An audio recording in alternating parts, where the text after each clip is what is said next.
नमस्कार विद्यार्थियों। आज का हमारा टॉपिक है महासागरों की लवणता।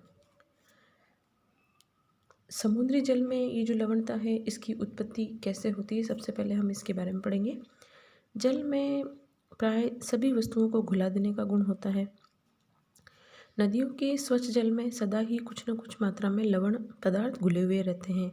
जब ये नदियाँ धरातल के ऊपर से बहकर जाती है तो अपने साथ अनेक प्रकार के पत्थर, खनिज पदार्थ आदि को बहा कर ले जाती है और समुद्र में डाल देती है, जिससे समुद्र में निरंतर लवण पदार्थ जो है वह पहुंचते रहते हैं। समुद्रों में वाष्पीकरण से स्वच्छ जल वाष्प बनकर उड़ जाता है, किंतु ये जो घुले हुए ठोस पदार्थ होते हैं यानी जो नमक होता है वो वहीं रह जाता है। इस कारण समुद्रों का जल जो है वह धीरे धीरे अधिकाधिक लवण युक्त होता चला जाता है। प्रतिवर्ष विश्व की नदियों द्वारा लगभग 16 करोड़ टन नमक बहाकर समुद्र में निक्षेपित कर दिया जाता है। अतः समुद्र जल की लवणता का मूल कारण ही नदियां हैं। नदियां ही अपने साथ इन लवणों को बहाकर समुद्र में इकट्ठा करती हैं। रासायनिक विश्लेषण से भी ये ज्ञात हुआ है कि नदियों के स्वच्छ जल में लवणता का औसत केवल 0.18 प्रति हजार होता है, जबकि समुद्री जल का औसत जो है वह 35,000 प्रति समुद्र में होता है। नदियों के स्वच्छ जल में सोडियम 2000 और क्लोरीन जो है वह कम मात्रा में, परंतु कैल्शियम सल्फेट और कैल्शियम कार्बोनेट अधिक मात्रा में पाया जाता है। समुद्र के जल में 75 प्रति हजार क्लोराइड होता है, विशेषतः सोडियम क्लोराइड, जिसे 0.5 प्रति हजार कैल्शियम पाया जाता है। समुद्र की ये जो लवणता है वास्तव में देखा जाए तो इसका कारण केवल नदियाँ ही नहीं है। नदियाँ प्रतिवर्ष जो लवण पदार्थ समुद्र में पहुंचाती है वह समुद्र के कुल लवण पदार्थों का बहुत ही सूक्ष्म अंश होता है। लवणों की यह सूक्ष्म मात्रा समुद्र में नहीं रहती, क्योंकि कुछ भाग वर्षा के द्वारा बहकर चला भी जाता है। कुछ समुद्री जीव जंतुओं और पौधों द्वारा ग्रहण कर लिया जाता है, कुछ वायु द्वारा समुद्रों से स्थल भागों को पहुंचा दिया जाता है। अतः हम ये स्पष्ट रूप में भी नहीं कह सकते कि नदियाँ ही समुद्र को लवणता देती हैं। नदियाँ हालांकि समुद्र के जल को पृथ्वी के इतिहास के प्रारंभ से ही रासायनिक दृष्टि से प्रभावित कर रही है, परंतु इनका प्रभाव जो है वह बहुत ही सूक्ष्म होता है। समुद्र का जल अपने सम्मिश्रण की दृष्टि से आज भी वही है जो पृथ्वी पर प्रारंभ में था। अतः समुद्र जल में अधिकतर लवण पदार्थ प्रारंभ में पृथ्वी की तप्त जो पपड़ी है उसकी चट्टानों से ही प्राप्त हुए हैं।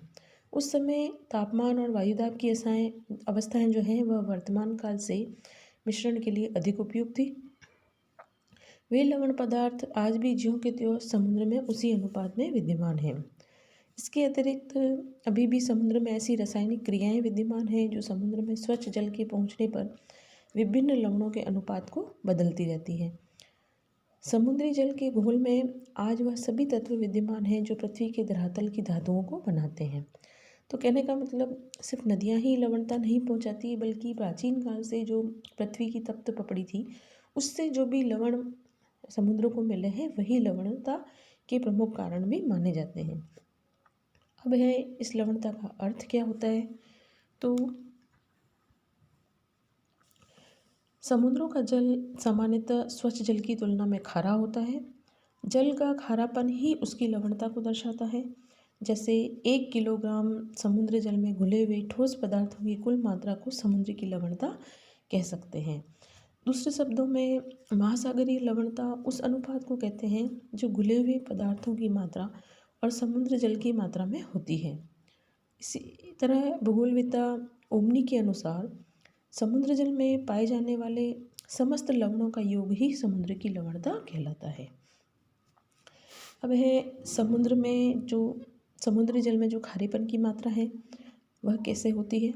समुद्र का जल पृथ्वी के धरातल के कई खनिज तत्वों का घोल है, परंतु इसमें कुछ अंश कार्बनिक लवण का भी रहता है। अतः ये अनुमान लगाया गया है कि प्रति घन किलोमीटर समुद्र में 6.5 करोड़ टन नमक है। यदि समुद्री जल के नमक को फैलाया जाए तो संपूर्ण पृथ्वी पर 400 इंच ऊंची परत जम सकती है। समुद्र जल के घोल में खाए जाने वाले नमक का ही सबसे महत्वपूर्ण मिश्रण है, परंतु कई दूसरे नमक भी उसमें पाए जाते हैं। समुद्र में औसत रूप से प्रति 1000 ग्राम जल में 35 ग्राम लवण पदार्थ होते हैं, अर्थात उसमें लवणता 35% कही जा सकती है।